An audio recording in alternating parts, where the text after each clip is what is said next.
49 fertility centre మీకు అందిస్తుంది కేవలం 899 రూపాయలకి fertility assessment package. Iran navy commander Irani ఎవరైతే ఉన్నారో అతను ఇచ్చిన ఒక స్టేట్మెంట్ ఎక్కువగా చర్చించుకుంటున్నారు.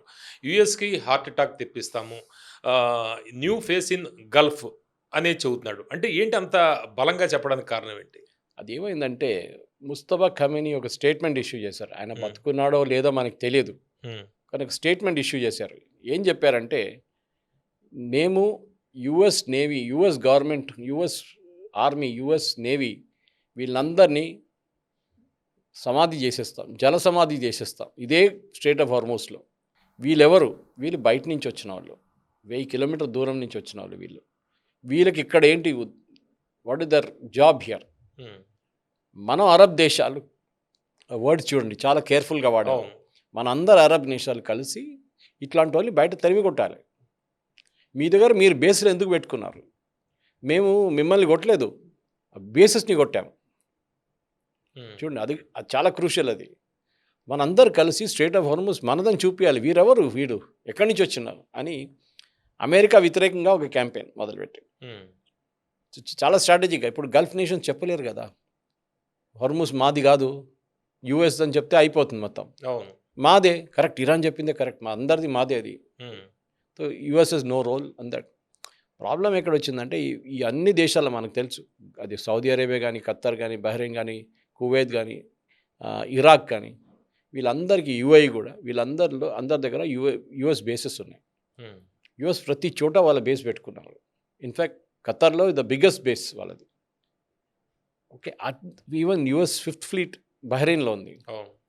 ఇట్లాంటి పరిస్థితుల్లో యుఎస్ని ఎక్కడి నుంచి పంపించడం అంటే ఈజీ కాదు.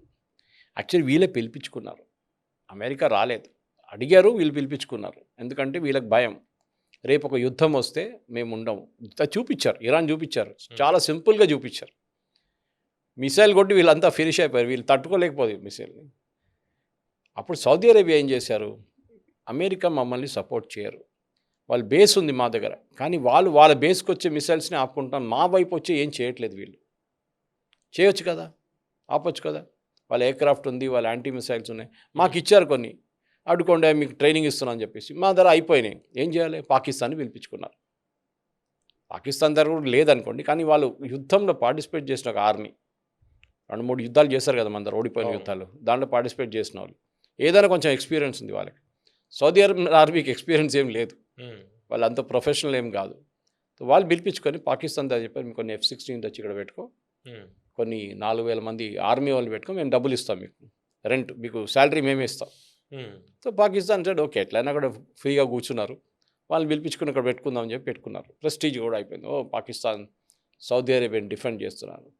సో యుఏఈ ఏం చేశారు, యుఏఈ కోపం వచ్చింది అంతా ఈ డ్రామా అంతా చూసి, వాళ్ళు ఒపెక్ నుంచి బయటకు వచ్చేసారు. నిన్న మాట్లాడాం మనం, organisation of petroleum exporting countries నుంచి బయటకు వచ్చేసారు. వచ్చి ఏం చేశారు వాళ్ళు, ఒపెక్ నుంచి వచ్చిన తర్వాత ఇప్పుడు యుఏఈకి ఎంత కావాలంటే అంత ఆయిల్ ప్రొడ్యూస్ చేసుకోవచ్చు. దీనికన్నా ముందు మనకు తెలిసిందే, 3.5 మిలియన్ బ్యారెల్సే ఉండే ప్రతిరోజు, ఇప్పుడు వాళ్ళు 5 మిలియన్ ప్రొడ్యూస్ చేసుకుంటారు. ఒపెక్ అనేది ఒక కార్టెల్, ప్రైస్ ఫిక్సింగ్ కార్టెల్. ఇప్పుడు యుఏఈ ఏం చేశారు, యుద్ధంలో క్వైట్గా, యుద్ధం మొదలై 2 వారాలు కాగానే వాళ్ళకి తెలిసిపోయింది, ఈ మిసైల్ మనం అడ్డుకోలేము. యుఎస్ కరెక్ట్ మనకు ట్రైనింగ్ ఇచ్చారు, ఆయుధాలు ఇచ్చారు, పేట్రియట్ ఇచ్చారు, అన్నీ ఇచ్చారు, కానీ ఇది ఎట్లా వస్తుందంటే వర్షం జరుగుతుంది ఇరాన్ వైపు నుంచి, మేము ఎక్కడ తట్టుకోవాలి? 50-100 డ్రోన్లు ఒకటేసారి వస్తుంది, మా దగ్గర ఎక్స్పర్టీస్ లేదు హ్యాండిల్ చేయడానికి. వాళ్ళు ఇజ్రాయెల్ని పిలిచారు, రండి మీరు మా దగ్గర వచ్చి కొంచెం మమ్మల్ని కాపాడండి. ఆలోచించండి, ఒక అరబ్ నేషన్ ఇజ్రాయెల్ని పిలుస్తున్నారు వాళ్ళని కాపాడడానికి. ఇజ్రాయెల్ నో ప్రాబ్లం, మీకేం కావాలి? మిసైల్, మేము మా ఐరన్ డోమ్ పంపిస్తాం, తోడు మాకు రెజిమెంట్ని కూడా పంపిస్తాం వాళ్ళతో పాటు, వాళ్ళు మిమ్మల్ని అడ్డుకుంటారు. యుఏఈ హ్యాపీ, టెన్షన్ లేదు వాళ్ళకి. ఇప్పుడు ఇజ్రాయెల్ ఇంకా హ్యాపీ, ఎందుకంటే వాళ్ళకి ఒక అరబ్ నేషన్ నడుమిట్లో వచ్చి కూర్చున్నారు వాళ్ళు. ఇటుపక్కన సౌదీ అరేబియా, అటుపక్కన ఇరాన్, ఇంకేం కావాలి మీకు? చాలా గోల్డెన్ ఆపర్చునిటీ. సో ఇజ్రాయెల్ ఇప్పుడు చాలా క్లోజ్ అయిపోయారు యుఏఈతో. ఇజ్రాయెల్ క్లోజే ఉన్నారు దీనికన్నా ముందు కూడా ఇద్దరు. వీళ్ళు అబ్రహామ్స్ అకార్డ్ సైన్ చేసినప్పుడు first country in middle east to do it is UAE.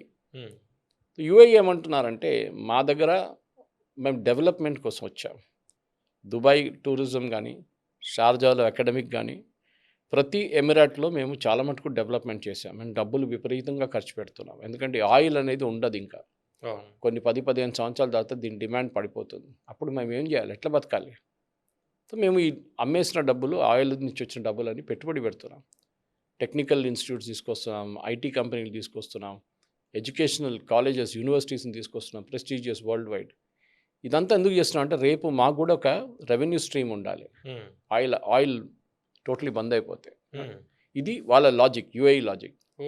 కానీ సౌదీ అరేబియా ఏం చేశారంటే, యుఏఈకి చాలా కంపెనీలు వచ్చాయి కదా, మైక్రోసాఫ్ట్ నుంచి, గూగుల్ నుంచి అందరు వచ్చారు. అవును. ఓకే, వాళ్ళు వచ్చి వాళ్ళ క్యాంపస్ అక్కడ పెట్టుకున్నారు. వాళ్ళ దగ్గర ఏం చెప్పారు, యుఏఈ మీకు ల్యాండ్ ఫ్రీగా ఇస్తాం, మీరు పని చేయండి, మీకు ట్యాక్స్ కూడా ఉండదు, మీరు ఎంత సంపాదించుకోండి, ట్యాక్స్ ఇవ్వక్కర్లేదు, మీరు ఉమ్, మీ ఎంప్లాయీస్ కూడా ట్యాక్స్ ఉండదు, ఇంకేం కావాల్సి. ఉమ్, సో అమెరికా నుంచి చాలామంది పారిపోయి ఇక్కడికి వచ్చేసారు దుబాయ్కి. And Dubai lifestyle is like any other European country. అవును. ఒక 10-15 సంవత్సరాల ముందు Mohammed bin Salman Saudi Arabia కూడా ఇది, వాళ్ళకు కూడా ఇది తెలిసిపోయింది, ఒక విజన్ క్లియర్గా ఉంది దట్ ఈ ఆయిల్ అనేది ఎప్పుడు ఉండదు, ఏదో ఒక రోజు అయిపోతుంది. ఆ రోజు మనం లైఫ్ స్టైల్ ఎట్లా మెయింటైన్ చేసుకోవాలి, ఇంత ఖర్చు ఎట్లా అవుతుంది, మాకు పెద్ద పెద్ద ప్యాలెస్లు కట్టుకున్నాం, రేపు పెయింట్ కొట్టడానికి డబ్బులు ఉండవు. అవును. ఏం చేశారు వీళ్ళంటే, వీళ్ళు యుఏఈలో వచ్చిన కంపెనీలకి లంచం అని చెప్పలేము కానీ ఇన్సెంటివ్స్ ఇచ్చి మా వైపు రండి, ఉమ్, అక్కడేం చేస్తున్నారు దుబాయ్లో, ఉమ్, మేము మా వైపు వస్తే మీకు ఫ్రీ ల్యాండ్ ఇస్తాము, మీకు ఇనీషియల్ డబ్బులు కూడా ఇస్తాము కొంచెం, ఉమ్, మీ బిల్డింగ్లు కట్టడానికి అన్నిటికీ. ఓకే, పెద్ద పెద్ద కంపెనీల దగ్గర చెప్తున్నారు, ఇది వాళ్ళ దగ్గర మస్తు డబ్బులు ఉంటాయి కానీ చెప్తున్నారు ఉమ్. మీరు రండి, మీరు ఆఫర్. ఆఫర్తో కొన్ని కంపెనీలు దుబాయ్ నుంచి అక్కడికి వెళ్ళిపోయారు సార్. ఇది దుబాయ్ కోపం వచ్చింది, ఉమ్, దుబాయ్ రూలర్స్కి కోపం వచ్చింది. ఇదేంటి మీరు తెచ్చుకోండి డైరెక్ట్, మేము అపోజ్ చేయం, మా దగ్గర వచ్చిన కంపెనీలు ఎందుకు గుంజి తీసుకెళ్ళిపోతున్నారు మీరు. సో సౌదీ అరేబియా లాజిక్ ఏంటంటే, వాళ్ళకి 2030లో ఇంకా 4 సంవత్సరాలు ఉన్నాయి, they want be the Europe um. Of the Gulf. Oh. ఇది మొహమ్మద్ బిన్ సల్మాన్ది ఒక విజన్ అని చాలాసార్లు చెప్పారు కూడా ఈ మాట. దానికోసం అక్కడ ఉన్న మహిళలకి డ్రైవింగ్ లైసెన్స్ ఇవ్వడము, వాళ్ళు డ్రైవ్ చేసుకోవచ్చు, వాళ్ళ డ్రెస్ బుర్కా కావాలని ఏం హిజాబ్ కూడా ఇన్సిస్ట్ చేయట్లేదు, మీరు ఏమని చేసుకోవచ్చు. లిక్కర్ స్టార్ట్ అయింది, ఉమ్, పోర్ కూడా వీళ్ళు యుఏఈలో అమ్ముతారు చూడండి, అట్లనే చాలా దేశాల్లో అమ్ముతారు అక్కడ. సో నాన్ వెజ్ మొదలైంది అక్కడ అన్ని కంట్రీస్లో చాలా మటుకు. ఇది అంటే నాన్ వెజ్ అంటే వాళ్ళకు నాన్ ముస్లిమ్స్కి కూడా ప్రాబ్లం లేదన్నమాట, లిబరలైజేషన్ ఒక రకంగా. Completely. Um, so Mohammed bin Salman naturally ఆయన ఎక్కడి నుంచైనా బిజినెస్ వస్తే దాన్ని తీసుకురావడానికి ట్రై చేస్తున్నారు, యూఏఈకి నచ్చట్లేదు. సో వీళ్ళ నడిమిట్లో చాలా రోజుల నుంచి టెన్షన్ ఉంది. దాని తర్వాత యమన్లో మీకు తెలుసు ఒక ఇన్సిడెంట్ జరిగింది. యమన్లో ఉన్న సదర్న్ అలయన్స్ని యుఏఈ సపోర్ట్ చేస్తారు, ఆయుధాలు ఇస్తారు, డబ్బులు ఇస్తారు, అన్నీ ఇస్తారు. ఉమ్, అక్కడున్న గవర్నమెంట్ని సౌదీ అరేబియా సపోర్ట్ చేస్తారు, అక్కడున్న రెబెల్స్, హూతీ రెబెల్స్ని ఇరాన్ సపోర్ట్ చేస్తారు. ఉమ్, సో ముగ్గురు ఉన్నారు యమన్లో. అటువైపు సోమాలియా నుంచి సపరేట్ అయినది కంట్రీ, 32 సంవత్సరాల నుంచి వాళ్ళ డెమోక్రసీ ఉంది, చాలా బాగా నడిపిస్తున్నారు, వాళ్ళని ఎవ్వరు అంగీకరించలేదు. ఒక 2 నెలల ముందు కాక 2 నెలల ముందు ఈ యుద్ధం అంతా మొదలయ్యే ముందు ప్రెసిడెంట్ బెంజమిన్ నెటన్యాహు అనౌన్స్ చేశాడు, వీఆర్ రికగ్నైజింగ్ సోమాలీల్యాండ్. ఉమ్, సోమాలీల్యాండ్ ఇస్లామిక్ కంట్రీ కానీ మేము రికగ్నైజ్ చేస్తున్నాం, వాళ్ళని ఎవ్వరు రికగ్నైజ్ చేయలేదు, మనం కూడా చేయలేదు. So suddenly Somaliland became prestige point. Okay, Israel ఎందుకు తీసుకున్నారు, ఇటువైపు సోమాలీల్యాండ్, అటువైపు రెడ్ సీ, దాని అవతల హూతీలు, దాని అవతల ఇరాన్. కొట్టడానికి చాలా ఈజీ కదా, అంత దూరం నుంచి రాక్కర్లేదు, అవును. ఇక్కడి నుంచి కొట్టేసి 10 నిమిషాలు రిటర్న్ రావచ్చు, అది తీసుకున్నారు. సో అక్కడ ఏం చేశారు యుఏఈ, అక్కడ వాళ్ళు పెట్టుబడి పెట్టారు. ఇజ్రాయెల్ వచ్చారు కదా, టెక్నాలజీ తీసుకొస్తారు, అగ్రికల్చర్ ప్రాక్టీస్ తీసుకొచ్చారు, డబ్బులు వీళ్ళు పెట్టారు. అది చూసిన సౌదీ అరేబియా కోపం వచ్చింది. వాళ్ళు ఏం చేస్తారు, సోమాలియాకి డబ్బులు ఇవ్వడం మొదలుపెట్టారు. And Somalia is very poor country, వాళ్ళకి డబ్బులు లేవు, ఏం లేవు యాక్చువల్లీ.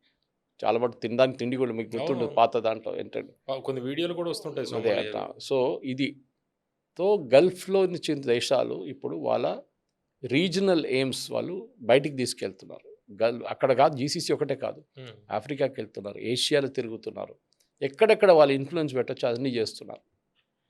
మీకు గుర్తుంటుంది పవన్ గారు, ఒక 3-4 నెలల ముందు అనుకుంటాను, యుఏఈ క్రౌన్ ప్రిన్స్ వచ్చారు మన వైపు, అల్ నహ్యాన్ వచ్చి మోదీ గారిని కలిశారు, 3 గంటల సేపు మాట్లాడారు, వెళ్ళిపోయారు. ఎక్కడి నుంచి వస్తూ ఆగలేదు, um. Dubai to Delhi, Delhi to Dubai.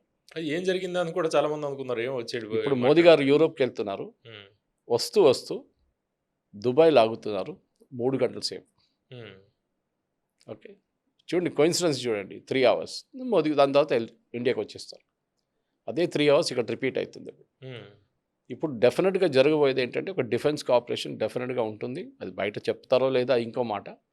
కానీ యూఏఈ అంటారు మా డిఫెన్స్ మీరు చూసుకోండి, మేము డెవలప్మెంట్ చూసుకుంటున్నాం, హ్మ్. మీకు ఖర్చు అయ్యే డబ్బులు అంతా మేము చూసుకుంటాం, మీకు బేస్ కావాలంటే ఒక బేస్ కూడా పెట్టుకోండి మీరు ఇక్కడ. హ్మ్. ఓకే. కానీ మమ్మల్ని కాపాడండి, ఈ మిసైల్ అన్నీ వస్తున్నాయి, మీ దగ్గర టెక్నాలజీ ఉంది, మీరు ఆపేసుకుంటారు. ఆపరేషన్ సింధూర్లో ఎంత బాగా పెర్ఫామ్ చేశారు మీరు, హ్మ్. ఓకే, మీరు తీసుకొచ్చి మీ డిఫెన్స్ సిస్టమ్ ఇక్కడ పెట్టుకోండి. హ్మ్. అటువైపు సౌదీ అరేబియా, పాకిస్తాన్, ఇటువైపు UAE, India. Classic case. So ఇట్లాంటి పరిస్థితుల్లో ఇప్పుడు అక్కడ గల్ఫ్లో వాళ్ళ నడిమిట్లోనే చాలా గొడవ నడుస్తున్నప్పుడు హ్మ్. యుఎస్ ఇన్ఫ్లుయెన్స్ చేయలేకపోతున్నారు ఎవరిని. హ్మ్. మీకు గుర్తుందే, దీంట్లో ఒక్క దేశం కూడా యుఎస్ని మంచి మాటలు చెప్పలేదు ఇవాళ దాకా. అవును. అందరు తిట్టారు. ఇక్కడ వాళ్ళ ఎకానమీ ధ్వంసమైంది, మిగతా వాళ్ళది కూడా అయింది, యుఎస్ కూడా అయింది. కానీ ప్రెసిడెంట్ ట్రంప్కి ప్రాబ్లం లేదు. హ్మ్.